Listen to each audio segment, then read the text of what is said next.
Hello students, good morning. How are you? आशा है आप परिवार में कुशल मंगल से होंगे।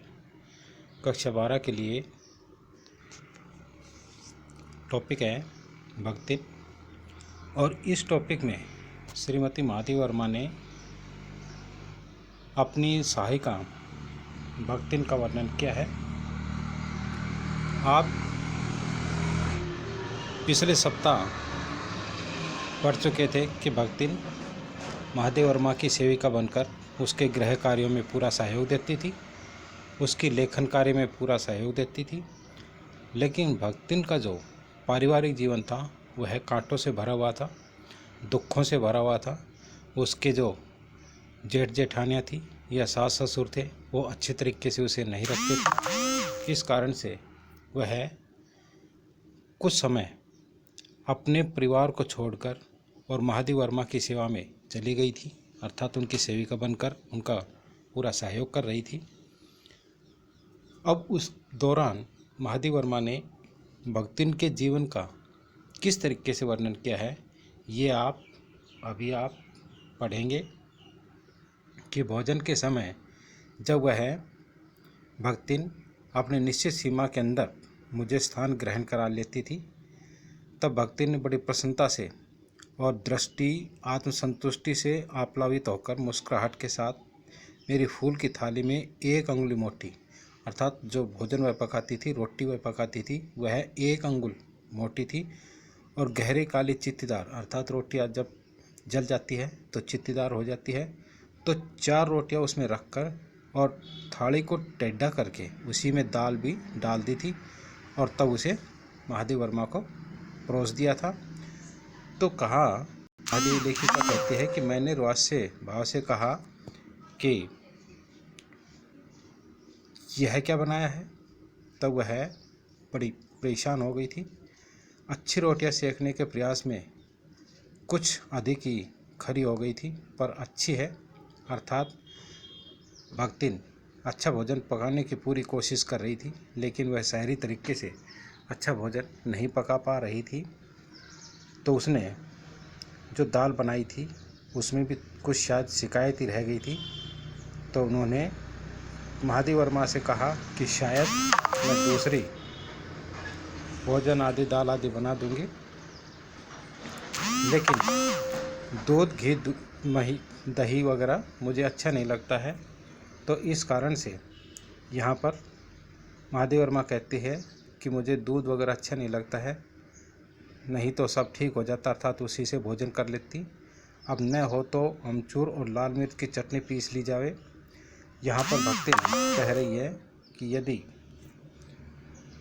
अमचूर और लाल मिर्च की चटनी पीसकर भोजन परोस दिया जाए उससे भी शायद अच्छा काम चल सकता है।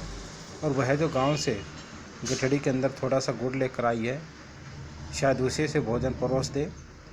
इसके अलावा भक्तिन कहती है कि और क्या शहर के लोग कलाबत्तू खाते हैं, अर्थात यह भोजन जो बना है यह काफ़ी अच्छा पौष्टिक भोजन है, घर का भोजन है। क्योंकि उसके जो ससुर थे, उसकी जो पितिया सास आदि थी, वे सभी उसकी भोजन की काफ़ी प्रशंसा करते थे। पाक कुशलता के लिए न जाने कितने मौखिक प्रमाण दे डाले थे, अर्थात उसके भोजन की काफ़ी प्रशंसा की जाती थी। भक्तिन के इस सारगर्भित लेक्चर से का प्रभाव ये हुआ कि मैं एक मीठे से विरक्ति के कारण, बिना गुड़ के और घी के अरुचि के कारण भी जो रूखी सूखी दाल थी, भोजन आदि था, जो मोटी रोटियां थी, उसको खाकर ही यूनिवर्सिटी पहुंच गई थी। और न्याय पढ़ते पढ़ाते कि जो पुस्तक है न्याय सूत्र, उसको पढ़ते पढ़ाते और जीवन की जो भी जीवन के अंदर मैंने अपना देहाती जीवन देखा था, उस देहाती जीवन के अंदर अंतर विचार प्रकट करते हुए मैं अपना आगे का जीवन व्यतीत कर रही थी। अलग भोजन की व्यवस्था करनी पड़ी थी, अर्थात भक्तिन कहती है कि वह जब भोजन पकाती थी तो उसे अलग अलग से भोजन की व्यवस्था करनी पड़ती थी, क्योंकि महादेवी को भक्तिन के द्वारा बनाया हुआ भोजन थोड़ा सा अरुचिकर लगता था। इस कारण से उसकी चिंता का निवारण करने के लिए कुछ ऐसा प्रबंध किया जाए कि उपचार का प्रश्न ही खो गया था कि वह किस उपचार से ऐसा कार्य करे। इस देहाती वृद्धा कौन है? भक्ति ने, कि इस देहाती वृद्धा ने जीवन की सरलता के प्रति मुझे इतना जागृत कर दिया था कि मैं अपनी असुविधा छिपाने लगी थी। महादेव वर्मा को जो असुविधा होती थी वह धीरे धीरे भक्तिन से छिपाने लग गई थी, अर्थात वह भी उस सेविका के प्रति काफ़ी कुछ प्रभावित सी होती जा रही थी। तो कहने लगी कि मुझे काफ़ी कुछ जो असुविधाएं होती थी उसको धीरे धीरे मैं छिपाने लग गई थी, भक्तिन को कम ही बताती थी। इसके अतिरिक्त भक्तिन का जो स्वभाव था वह मेरे लिए काफ़ी अच्छा बन गया था, क्योंकि वह दूसरों को अपने मन के अनुसार बना लेना चाहती थी। कि भक्तिन का ऐसा विचार था कि वह दूसरों को अपने अनुसार ढालना चाहती थी। इस कारण से इसी की खोज में मैं अभी तक अधिक देहाती हूँ, अर्थात भक्तिन के साथ साथ मैं भी काफ़ी देहाती हो गई थी, पर उसे शहर की हवा नहीं लगी। भक्तिन को इस विषय में शहर की किसी तरह की कोई हवा नहीं लग पाई थी। वह जो भोजन पकाती थी उसमें मकई का या रात को दलिया बना देती थी। सवेरे मट्ठे से सौंदा लगता था, अर्थात दही लस्सी के साथ में, वह काफ़ी अच्छा लगता था। बाजरे के तिल लगाकर बनाए हुए गरम गरम पुए काफ़ी अच्छे लगते थे। ज्वार के भुने हुए भुट्टे, हरे दानों की खिचड़ी स्वादिष्ट होती थी। सफ़ेद महुए की लपसी, सफ़ेद जो महुआ होता है उसकी लापसी आदि संसार भर के हलवे को लज्जा सकती, अर्थात संसार भर के जो भी हलवा आदि होता है उसको भी फीका कर देती है, अर्थात वह भी बड़ा स्वादिष्ट लगता है आदि। वह किसी भी क्रियात्मक रूप को सिखाती रहती थी, अर्थात वह महादेवी को भी इस प्रकार की जो रसोई थी वह सिखाने की कोशिश करती थी। लेकिन महादेवी कहती है कि उसने कभी भी रसगुल्ला आदि तक, अर्थात जो मीठा होता है, उसको खाने के सौभाग्य ही प्राप्त नहीं हुआ था, और मेरे नाराज़ होने पर भी उसने कभी साफ धोती नहीं पहनना सीखी। कपड़ों को, जो धुले हुए कपड़े थे उन कपड़ों को वह जब समेटती थी तो उसके अंदर इतनी तरीके से समेटती थी कि उस ज़्यादा से ज़्यादा सिलवटें इकट्ठी हो जाती थी।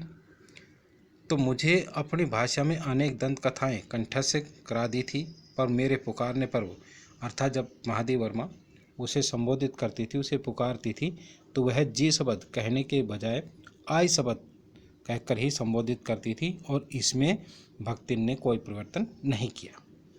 भक्तिन अच्छी है यह कहना कठिन होगा, अर्थात महादेवी कह रही है कि भक्तिन अच्छी थी या बुरी थी, ये सब क्या अलग अलग विचारधारा है, क्योंकि उसमें दुर्गुणों का अभाव नहीं था, कि ऐसे उसके अंदर कोई दुर्गुण नहीं दिखाई देते थे। वह सत्यवादी थी, राजा हरिश्चंद्र के समान ही सत्य बोलती थी, कभी झूठ नहीं बोलती थी, और इतना उसके अंदर पूर्ण विश्वास था कि मेरे इधर उधर जो पैसे पड़े रहते थे उसको उठाया और किसी मटकी के अंदर डाल देती थी। इस बात को वह चोरी नहीं समझती थी, क्योंकि वह सोच विचार कर लेती थी कि यह कोई चोरी नहीं है, उसके जीवन का परम कर्तव्य है जो मुझे प्रसन्न रखने के विषय में सोचती रहती थी। जिस बात से मुझे क्रोध आ सके ऐसा वह कोई कार्य नहीं करती थी। उसे बदल बदल कर इधर उधर करके बताना क्या इतना झूठ है, इतनी चोरी और इतनी झूठ तो धर्मराज महाराज को भी में भी नहीं होगा, नहीं तो वह भगवान को ही कैसे प्रसन्न रखते थे और संसार को कैसे चला सकते थे। अर्थात भक्तिन ने जो पैसे इधर उधर पड़े हुए थे वे सभी पैसे उठाए और एक मटके के अंदर इकट्ठे कर दिए। तो भक्तिन कहती है कि यह चोरी का कार्य नहीं है। अगर यह चोरी का कार्य होता है तो धर्मराज जो है क्या वे इस प्रकार का कार्य करके समाज को चला सकते थे। अर्थात यह चोरी का कार्य बिल्कुल भी नहीं है, यह एक अच्छा कार्य है, क्योंकि पैसे की इससे दुर्गति नहीं होती है और पैसों को संभाल कर रखा जा सकता है। आगे लेखिका क्या कहती है कि शास्त्र का प्रश्न भी भक्तिन अपनी सुविधा के अनुसार सुलझा लेती है। मुझे स्त्रियों का सिर घुटाना अच्छा नहीं लगता है, तो मैंने भक्तिन को रोक दिया था। उसने अकुंठित भाव से उत्तर दिया था कि शास्त्र में लिखा है कि कुतूहल, तो मैंने पूछ लिया कि क्या लिखा है शास्त्र में। तो उसने तुरंत जवाब दिया था कि तीर कि यदि हम तीर जाते हैं और उसके दौरान अपना सिर मुंडा लेते हैं, तो यह कोई अच्छी बात नहीं है। कौन से शास्त्र का यह रहस्य सूत्र है, यह जान लेना मेरे लिए संभव ही नहीं था। अतः मैं हार कर बिल्कुल शांत हो गई, मौन हो गई और भक्तिन का चूड़ा कर्म हर बृहस्पतिवार को एक दरिद्र नापीत के गंगा जल से धुले हुए उस्त्रे द्वारा यथाविधि निष्पन्न होता रहा था। पर वह मूर्ख है या विद्या बुद्धि का महत्व नहीं जानती। अर्थात महादेव वर्मा कह रही है कि भक्तिन बेचारी अनपढ़ थी या मूर्ख थी या बुद्धि उसके अंदर नहीं थी, इसका पूर्ण रूप से कहना असत्य कहना है। अपने विद्या के अभाव को वह मेरी पढ़ाई लिखाई पर अभिमान करके भर ही लेती थी। अर्थात यहाँ पर लेखिका ने बताया है कि जब वह कोई भी काम करती थी तो मेरी हर काम में सहायता करती थी, मेरी दवाइयों को इधर उधर रख देती थी। जब महादेव वर्मा लिखाई का कार्य करती थी तो वह मेरे साधन, लेखन सामग्री के जो साधन हैं उसको यथावत रख देती थी। तो उसने कहना आरंभ कर दिया था कि हमारे मालकिन तो दिन रात किताबिया में गड़ी रहती है, कि हमारी जो मालकिन है महादेव वर्मा है वह दिन रात किताबों में खोई रहती है। अब यदि हम भी पढ़ने लिखने लग गए तो गृहस्थी को कौन संभालेगा। पढ़ाने वाली या पढ़ने वाली दोनों बातों पर इस तरह से ऐसा तर्क का प्रभाव पड़ा कि भक्तिन इंस्पेक्टर के समान क्लास में घूम घूम कर किसी के आई की बनावट, किसी के हाथ की मंत्रा, किसी की बुद्धि की मंदता पर टीका टिप्पणी करने का अधिकार पा ही गई थी कि उसने भक्तिन ने महादेव वर्मा को भी धीरे धीरे अपनी बातों में इतना ढाल लिया था कि उसे तो अंगूठा दिखाकर वेतन लेना नहीं होता। इसी से बिना पढ़े ही वह पढ़ने वालों की गुरु बन बैठी थी। यहाँ पर महादेव वर्मा कहती है कि जब मैं उसे वेतन देती थी तो उसे कोशिश कराती थी कि वह अंगूठा लगाने के बजाय दस्तक करे, लेकिन भक्तिन ने ऐसी विचारधारा नहीं की। अर्थात वह पढ़ने लिखने में कामयाब नहीं हो पाई, तो वह अपनी मालकिन को ही असाधारण देना चाहती थी। असाधारण सा उत्तर उसने दे दिया था। क्या कह दिया था कि इसके लिए भी प्रमाण खोज करने की आवश्यकता नहीं है। पर जब एक बार मैं उत्तर पुस्तकों में चित्रों को लेकर व्यस्त रहती थी तो भक्तिन सबसे कहती रहती थी कि वो बेचारिया तो दिन रात काम में झुकी रहती है, अगर तुम पचे घूमती फिरती हो तो चलो तनिक हाथ बटाई ले। अर्थात महादेव वर्मा दिन रात किताबों में इतनी ज़्यादा खोई रहती है, यदि मैं उसके काम में हाथ नहीं बटाऊं तो बेचारी थक जाएगी। सब ऐसा जानते थे, ऐसे कामों में हाथ नहीं बटाया जा सकता। अर्थात महादेव वर्मा जब लिखती है तो उसके कामों में हाथ तो नहीं बटाया जाता, लेकिन उसकी जो लेखन सामग्री है उसको यथावत रखा जा सकता है। अतः उन्होंने अपनी असमर्थता प्रकट करते हुए भक्तिन से पिंड छुड़ा लिया। बस इसी के प्रमाण के आधार पर उसकी सब अतिशयोक्ति अमर बेल की तरह फैलती चली गई थी। यहाँ पर लेखिका आगे बोलती है कि उसकी मालकिन जैसा काम कोई जानता ही नहीं था, इसी से तो बुलाने पर भी कोई हाथ बटाने की हिम्मत नहीं करता था। पर वह स्वयं कोई सहायता नहीं दे सकती, इसे मानना अपनी हीनता स्वीकार करना है। कि महादेव वर्मा भक्तिन के बारे में कहती थी कि भक्तिन मेरी हर प्रकार की सहायता करने के लिए तैयार रहती थी, और इसी से वह द्वार पर बैठकर बार बार पूछने के लिए आग्रह करती रहती थी कि अब मुझे क्या काम करना है। कभी तो वह चटाई को आंचल से झाड़कर जैसी उसकी सहायता पहुंचाती थी, उससे भक्तिन का अन्य व्यक्तियों से अधिक बुद्धिमान होना प्रमाणित हो जाता है। वह जानती है कि जब दूसरे मेरे हाथ बटाने की कल्पना तक नहीं कर सकते तब वह सहायता की इच्छा को क्रियात्मक रूप दे देती है। और इसी से मेरी किसी पुस्तक के प्रकाशित होने पर, जब महादेव वर्मा की कोई भी पुस्तक प्रकाशित होती थी और वह घर पर आकर बताती थी, तो भक्तिन की आंखों में एक ऐसा उत्साह छा जाता था जैसे स्विच दबाने से बल्ब में छिपा हुआ आलो, कि जैसे ही हमने स्विच को ऑन किया तो पूरे कमरे में प्रकाश ही प्रकाश फैल जाता है। ऐसे ही भक्तिन की भी विचारधारा हो गई थी। वह सूनेपन में बार बार उसे छूकर आंखों के निकट ले जाकर सब और घुमा फिराकर मानो अपनी सहायता का अंश खोजती रहती थी। और उस वक्तव्य आत्मघोष कहता है कि उसे निराश होना नहीं पड़ता था। यह स्वाभाविक भी है, किसी चित्र को पूरा करने में व्यस्त है। पर जब मैं बार बार कहने के लिए कि भोजन के लिए नहीं उठती थी, तो वह कभी मेरे लिए, महादेवी कह रही है कि जब बार बार भक्तिन के कहने के अनुसार मैं भोजन के लिए तैयार नहीं होती थी, तो कभी वह मेरे लिए दही का शरबत बना देती थी, कभी तुलसी की चाय आदि बना देती थी, ताकि मुझे भूख के लिए कोई कष्ट न हो। दिन भर के कार्यभार से छुट्टी पाकर जब कोई लेख समाप्त करने या भाव को छंदबद्ध करने बैठती थी, तो छात्रावास की रोशनी उस समय बुझ जाती थी।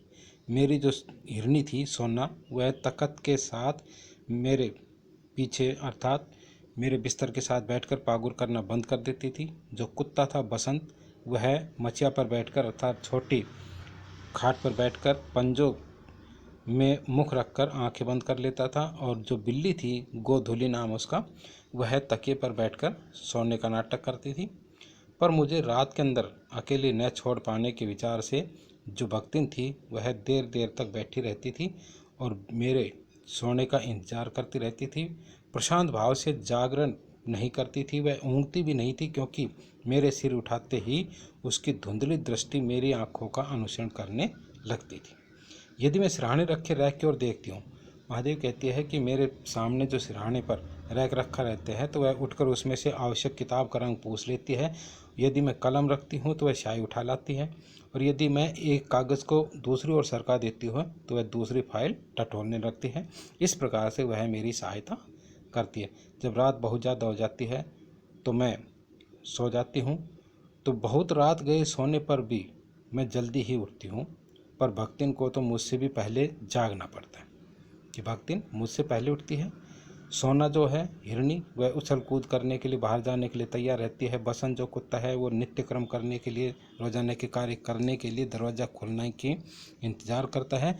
और जो बिल्ली है गोधुली, वह चिड़ियों की चहचहाट कर सुनकर बाहर निकलने की कोशिश करती है। मेरे भ्रमण की भी एकांत साथिन भक्तिनी है, अर्थात भक्तिन के साथ महादेव वर्मा प्रातःकाल का भ्रमण करती है। इसलिए बद्री, केदार आदि के ऊंचे नीचे और तंग पहाड़ी रास्तों पर की ओर वह मेरे साथ साथ चलती रहती है और धूल भरी पगडंडी पर मेरे पीछे रहना नहीं भूलती है।